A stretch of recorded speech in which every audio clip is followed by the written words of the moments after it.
Assalamualaikum warahmatullahi wabarakatuh. Perkenalkan, nama saya Vina Miranda, NIM B1021201058, Prodi Manajemen, Fakultas Ekonomi dan Bisnis, Universitas Tanjung Pura, kelas B. Di sini saya mau membahas jawaban UTS Makul Matematika Ekonomi dan Bisnis. Jadi langsung aja kita ke soal. Langsung aja kita bahas. Nomor 1, diketahui A sama dengan 1 juta. A itu awal mula penghasilan per bulan. Sedangkan B-nya 105.000. B itu perbedaan penghasilan per bulan. N-nya 9. N itu masa kerja. Jadi masa kerjanya itu sama 9 tahun. Terus yang ditanya, berapa penghasilan pedagang per bulan untuk masa kerjanya sampai pada tahun ke-9? Oke, langsung kita jawab. Pertama kita harus tahu rumusnya dulu. Untuk tahu rumusnya kita harus tahu ini termasuk ke barisan apa deret. Nah, kita bisa lihat di pertanyaannya. Di sini dia nanya berapa penghasilan pedagang per bulan untuk masa kerjanya sampai pada tahun ke-9. Berarti dia termasuk ke baris. Rumus baris UN sama dengan A ditambah N kurang 1 dikali B. Jadi langsung aja kita masukin angka-angka yang udah diketahui tadi sesuai dengan rumus.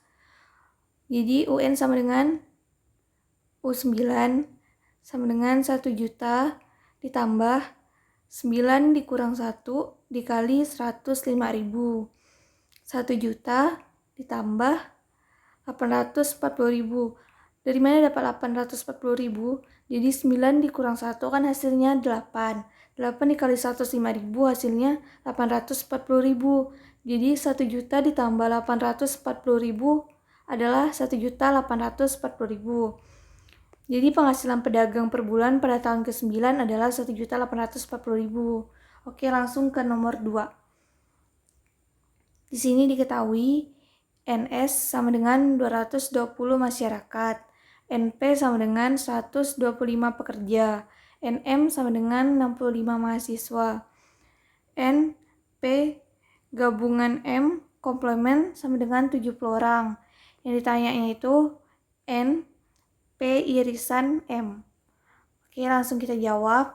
Rumusnya itu N dalam kurung P gabungan M sama dengan NS dikurang N dalam kurung P gabungan M komplement.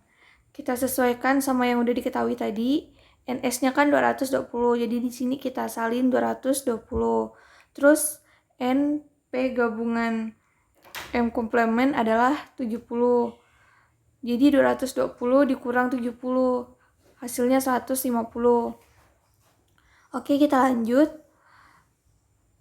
untuk menentukan NPNM. Jadi NP gabungan M sama dengan NP ditambah NM dikurang NP irisan M. Nah, tadi kan NP gabungan M udah diketahui itu 150.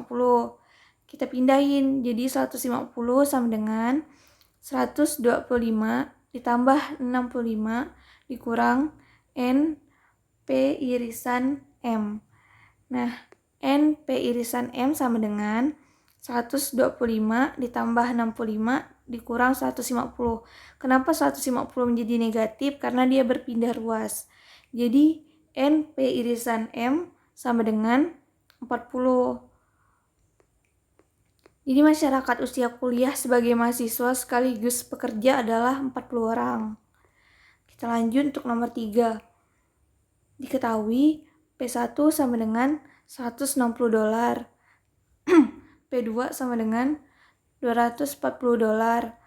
QD1 sama dengan 110. QD2 sama dengan 30. QS1 sama dengan 50. QS2 sama dengan 90. Nah, yang ditanya, tentukan fungsi permintaan dan penawaran. Oke, jawab. rumusnya itu D sama dengan P dikurang P1 dibagi P2 dikurang P1 sama dengan Q dikurang QD1 per QD2 dikurang QD1. Jadi D sama dengan P dikurang 160 per 240 dikurang 160 sama dengan Q dikurang 110 per 30 dikurang 110.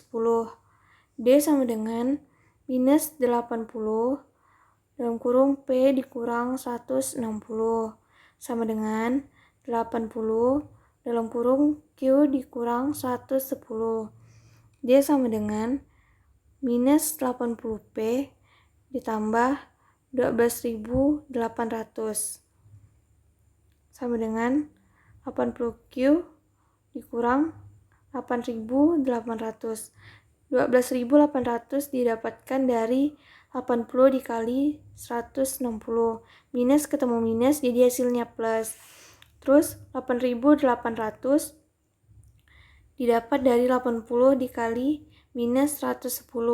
Karena minus ketemu plus jadi minus. Kita lanjut. D sama dengan minus 80P sama dengan 80Q dikurang 21.600. Kenapa 21.600? Kenapa minus 21.600? Karena min 8.800 dikurang 12.800. 12.800 berubah menjadi minus karena berpindah ruas. Jadi D sama dengan P sama dengan 270 dikurang Q. Itu fungsi permintaan. Fungsi penawarannya hampir sama, jadi rumusnya S sama dengan P dikurang P1 per P2 dikurang P1 sama dengan Q dikurang Q1 per Q2 dikurang Q1. S sama dengan P dikurang 160 per 240 dikurang 160. Ini udah sesuai sama yang diketahui ya, tinggal disalin aja. Terus sama dengan Q dikurang 50 per 90 dikurang 50. S sama dengan 40 dalam kurung P dikurang 160 sama dengan 80 Q dikurang 50. S sama dengan 40P sama dengan 80Q ditambah 2.400. Jadi 4.000 minus 4.000 ditambah 6.400 hasilnya 2.400. Minus 6.400 berubah menjadi plus karena dia berpindah ruas. Jadi S sama dengan P sama dengan 2Q ditambah 60. Itu fungsi penawarannya. Kita lanjut ke nomor 4. Diketahui QD sama dengan minus 2P ditambah 20. QS sama dengan 2P dikurang 5. Ditanya titik keseimbangan pasar dan gambar kurva. Jawab. Jadi rumusnya itu ME atau titik keseimbangannya demand sama dengan supply. Demand itu permintaan dan supply itu penawaran. Jadi minus 2P ditambah 20 sama dengan 2P dikurang 5. Minus 2P dikurang 2P sama dengan minus 5 dikurang 20. Minus 2P dikurang minus 2P hasilnya minus 4P. Minus 5 dikurang 20 sama dengan minus 25. Jadi P sama dengan 6,25. Minus, kenapa jadi 6,25? Hasilnya itu dari minus 25 dibagi minus 4. Oke, lanjut. QD sama dengan minus 2P ditambah 20.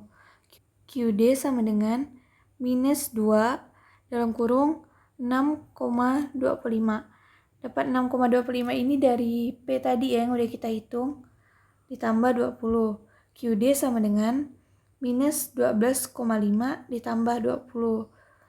Minus 12,5 itu didapat dari minus 2 dikali 6,25. Jadi QD-nya sama dengan 7,5. Titik keseimbangan pasar terjadi pada saat harga barang atau P sebesar 6,5. Jumlah barang atau Q sebesar 7,5. Untuk membuat kurvanya, QD sama dengan minus 2P ditambah 20.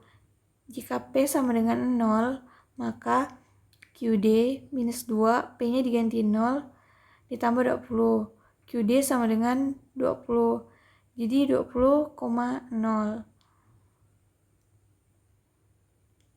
Jika QD sama dengan 0, maka 0 sama dengan minus 2P ditambah 20.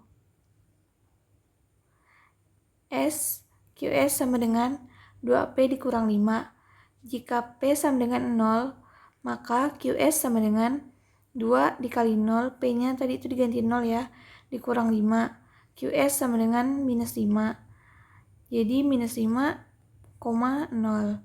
Jika QS sama dengan 0, maka 0 sama dengan 2P dikurang 5.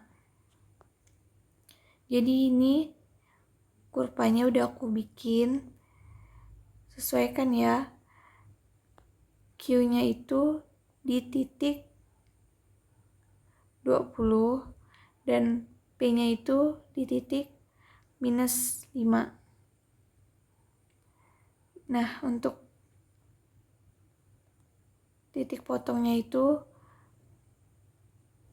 ada di sini ya, antara 10 dengan angka 20 sama minus 5 dengan 2. Oke, kita lanjut ke nomor 5. Jadi di sini ada beberapa jenis permintaan elastis. Yang pertama ada permintaan elastis dalam kurung ED lebih dari 1. Apabila diperoleh ED lebih dari 1, sifat permintaan dikatakan elastis. Hal ini berarti konsumen peka terhadap perubahan harga barang atau perubahan harga sebesar 1%, menyebabkan terjadinya perubahan jumlah yang diminta lebih dari 1%. Barang-barang yang mempunyai sifat permintaan yang elastis adalah barang-barang yang mempunyai pengganti atau substitusi, dan barang-barang elektronik seperti PCD, televisi, dan DVD. Ini ada kurvanya ya, kurva yang elastis. Jadi seperti ini.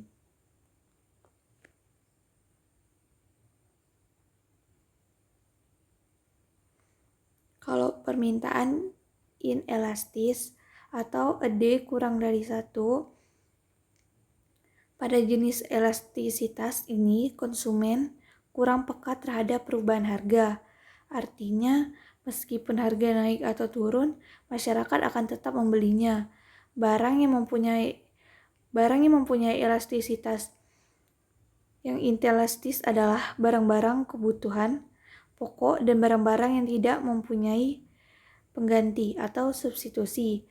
ED kurang dari 1 berarti perubahan harga sebesar 1% menyebabkan perubahan jumlah barang yang diminta kurang dari 1%.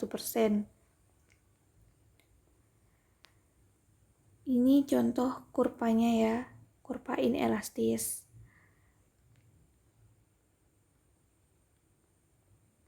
Oke, lanjut yang C.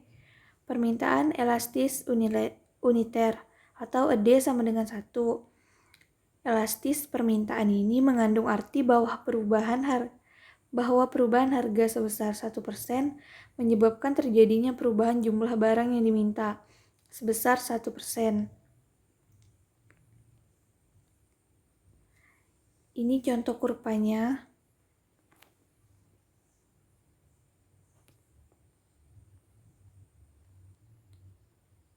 Oke. Selanjutnya ada permintaan elastis sempurna atau ED sama dengan tidak terbatas. Suatu barang atau jasa disebut memiliki elastisitas sempurna jika memiliki koefisien elastisitas tak terhingga.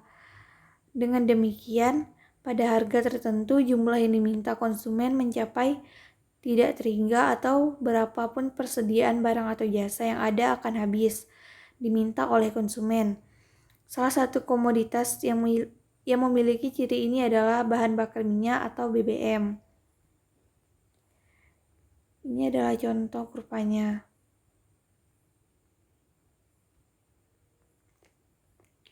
Lanjut, permintaan inelastis sempurna atau ED sama dengan 0. Untuk barang yang penting sekali atau kebutuhan yang sangat pokok, berapapun perubahan harga tidak akan memengaruhi jumlah barang yang diminta. Kurva untuk jenis elastis ini akan berbentuk garis lurus yang sejajar dengan sumbu vertikal atau sumbu P. Ini contohnya. Jadi kurvanya itu tegak ya, atau sama dengan sumbu garis P. Oke, mungkin itu aja penjelasan dari aku mengenai jawaban UTS. Mohon maaf kalau ada kekurangan ataupun kurang jelas. Wabillahi taufiq wal hidayah. Wassalamualaikum warahmatullahi wabarakatuh. Terima kasih.